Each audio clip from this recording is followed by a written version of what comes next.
Welcome back to What Arty Noobs with General Disturbance. This is an S-51. It's a Tier 7 Soviet SPG. It's located on the westbourne of Sand River Encounter under the command of Mike Bowes.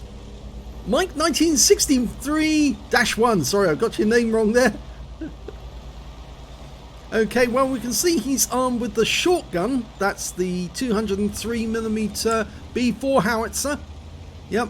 1050 alpha, penetrating 52mm of armor. It's the standard high caliber Arty that the Soviets used, and well, it's quite a big footprint it produces on the enemy, but it's got a long reload time, 41.07 seconds.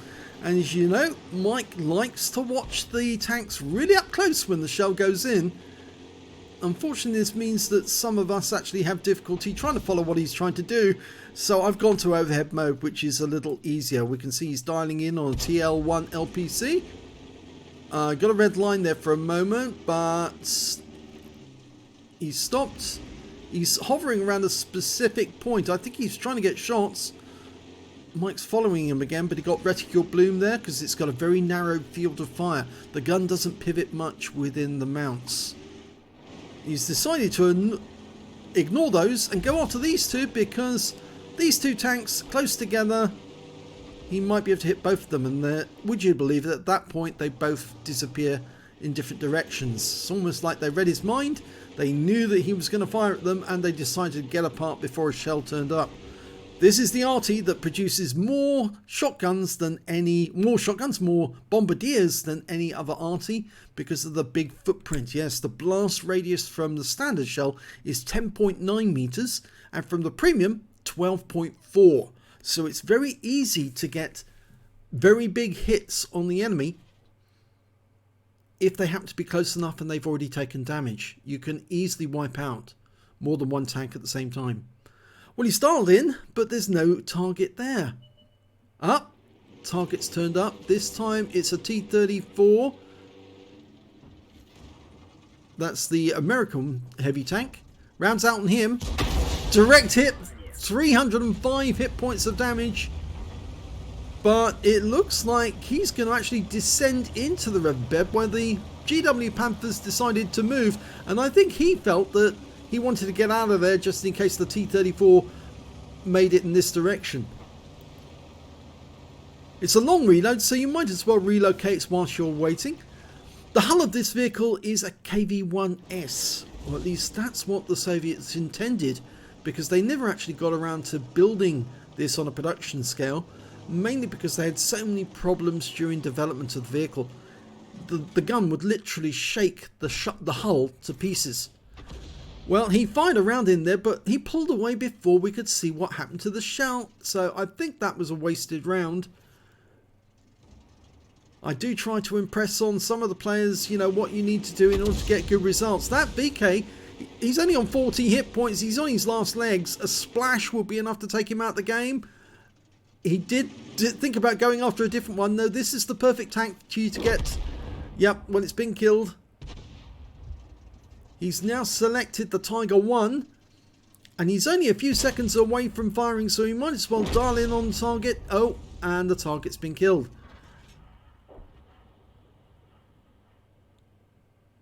Okay, there's an ISU-152 trying to make his way towards the cap circle, which of course we're guarding at the moment. There's an IS-3, a T-20, and another tank. T-21 is it? Or is it T-71?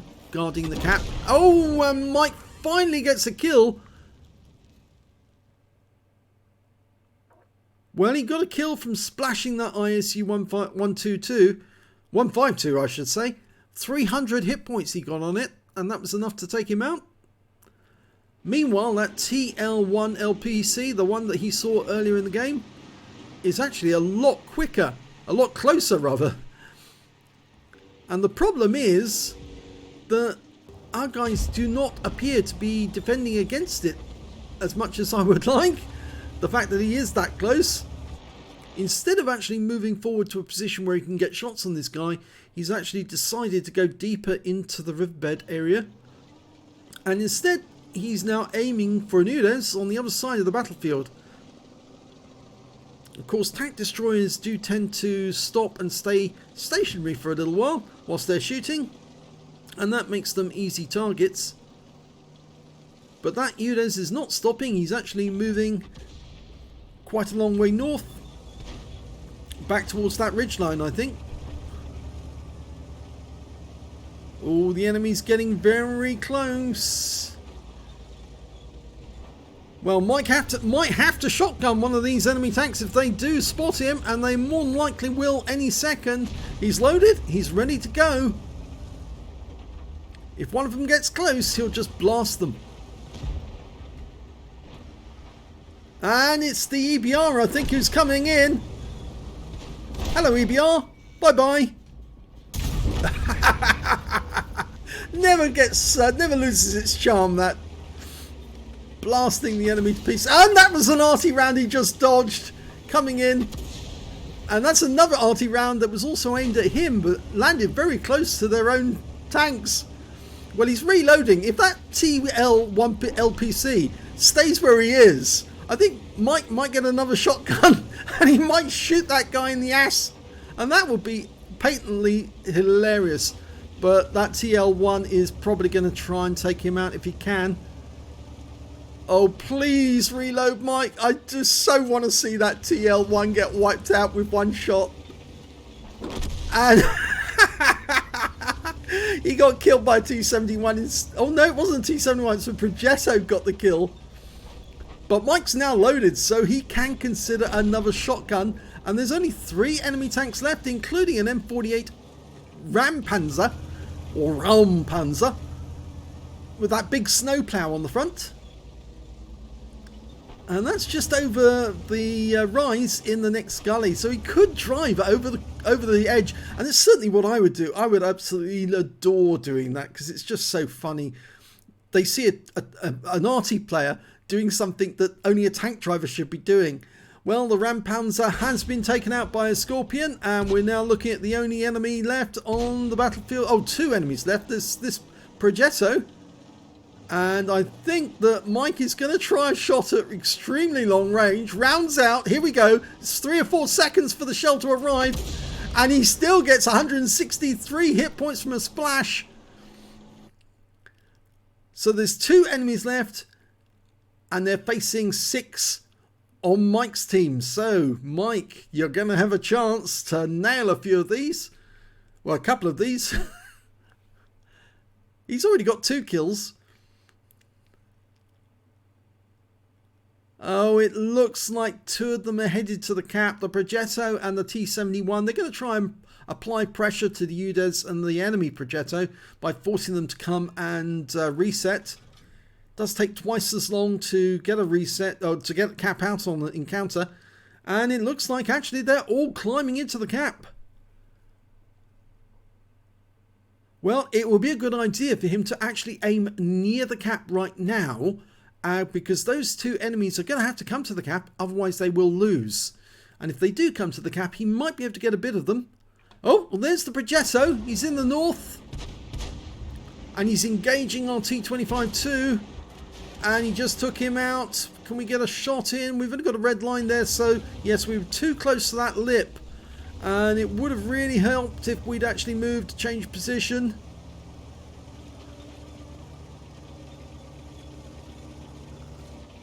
I have the feeling that that Progetto is actually headed this way. He might be coming for Mike just to see if Mike's still here.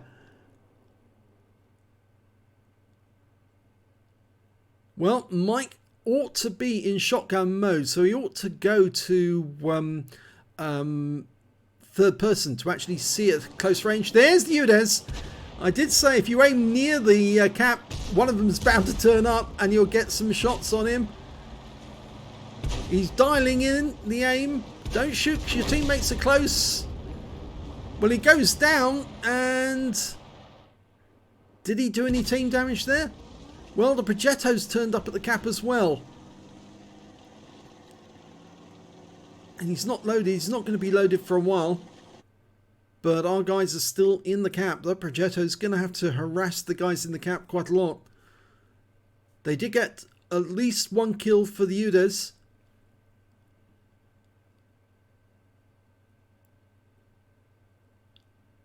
T-71's going out to have a quick look for the Progetto. There he is. Okay, he's been spotted. Mike's on him. Dialing in. Let it dial in. Let it dial in. We lose the T-71. Mike's ready now. Go for it. Rounds out. Unfortunately, it didn't hit the target.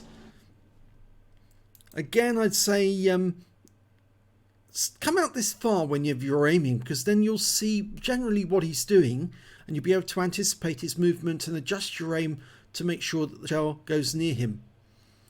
But if you're too close, I know you like going close, but if you're too close, you can't really see the God's eye view. You can't see exactly what's going on. You're too close to it. And they've capped out to win, with only one enemy tank remaining. Well, at least he had the satisfaction of nailing that little wheelie and finishing him off. So let's have a look at the end of battle stats and see exactly how he panned out. Well, third class tanker for Mike 1963-1 REBRN. He managed to get a bruiser medal for getting at least 5 critical hits, and he did. But apparently it's only showing 3 here, which is odd. But anyway. If we look at team score, we can see that when it came to damage, he was well down the table, halfway down, 865 hit points of damage. But when it came to kills, he was up at the top. He managed to get 2 kills, the highest being 5 for the T-71, 4 for that Progetto, 2 each for the Progetto on our team and Mike. And when it came to base XP, well, the top scorer was the Progetto, 1032. Mike managed 685, which puts him above all but one of the enemy team, which was John Wick, the only surviving Progetto on the enemy team. Let's have a look at detail. He only fired 7 shots, got 1 direct hit, 0 penetration, 5 splash. Damage of 865 hit points, of which 768 were at more than 300 meters. He's received 1 hit from the enemy. It was a penetration. That came from that EBR. 4 enemy vehicles damaged, 2 destroyed, 122 hit points of damage assistance and 861 of stun assist of 2 stuns. On a premium count, he earned 21,580 credits, got 50,000 credits from the personal missions payout, and after repair, ammunition, resupply and consumables, he took away 47,075 credits. He received 685 XP, times 2 for the first victory, took away 2,056 altogether. So it was a nice little shotgun on the EBR, and I always approve of any of those vehicles being taken out of the game. Wargaming put them into the game as a counter to Arty. Really, that's what they're there to do. That's to get rid of Arty if they can, or to make life very unpleasant for Arty. They can be fun to play for some people, but for Arty players, these things are a pest, and every time we nail one, we're very happy. Well done there for Mike 1963 getting one of those by shotgun. If you enjoyed this replay, please give this video a like and do subscribe to our channel. Hit that notification button, the little bell symbol, so you get alerted when the new video comes out. Thanks for watching.